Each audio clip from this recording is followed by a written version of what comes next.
Cannabis industry lawyer Migger here, and we're talking about how the FBI and San Bernardino County Sheriff's Department have been accused of illegally seizing marijuana cash.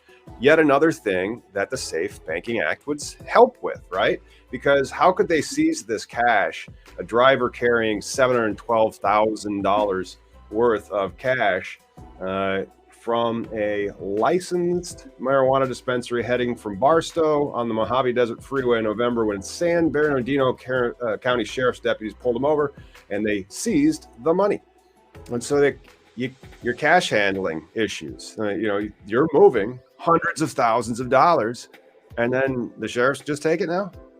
Well, that article should be retitled "Government Steals Companies, Payroll," whatever. Right. Government steals companies' money. Yeah. We have a member. She's asking, if Banking Act passes, can we use our plastic cards and purchase cannabis? That'd be correct, right? Now there's no. I don't think so. Maybe there would be more flexibility, because the Safe Banking Act doesn't remove cannabis from the Controlled Substances Act, so it's still a Schedule 1 substance, and they wouldn't therefore have a 4-digit code, but 4-digit merchant code. But maybe you could just legislate one, and that merchant code isn't necessarily provided by the government. I think that's because the credit card, like Visa, it's not the United States government. It's Visa, it's MasterCard. So these merchant codes might actually be made by that independent third party and not a governmental organization. So yeah, the merchant code is actually true legalization, right? Like even with the Safe Banking Act, since it wouldn't have to be cash only all the time, like as far as it's still gonna be a cash only transaction, hands, right?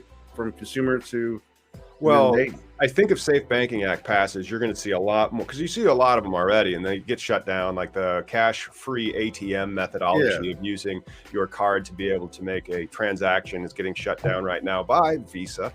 And so I don't know, but it would be substantially easier for you to deposit that money. So you wouldn't have to maybe truck it all the way over. You could just take it to a regular bank and be like, here's another $50,000. So you don't have to do your cash handling in a transportation like that. For example, a few weeks after that, the same driver, deputies stopped the same driver in Rancho Cucamonga and took another $350,000 of legal pot stores cash and gave that to the FBI too. So now the FBI is trying to confiscate the $1.1 million bounty so it can share it with the San Bernardino County Sheriff's Department. And it's tied to a federal drug money or laundering charge, but has specified no unlawful conduct and charged no one with a crime.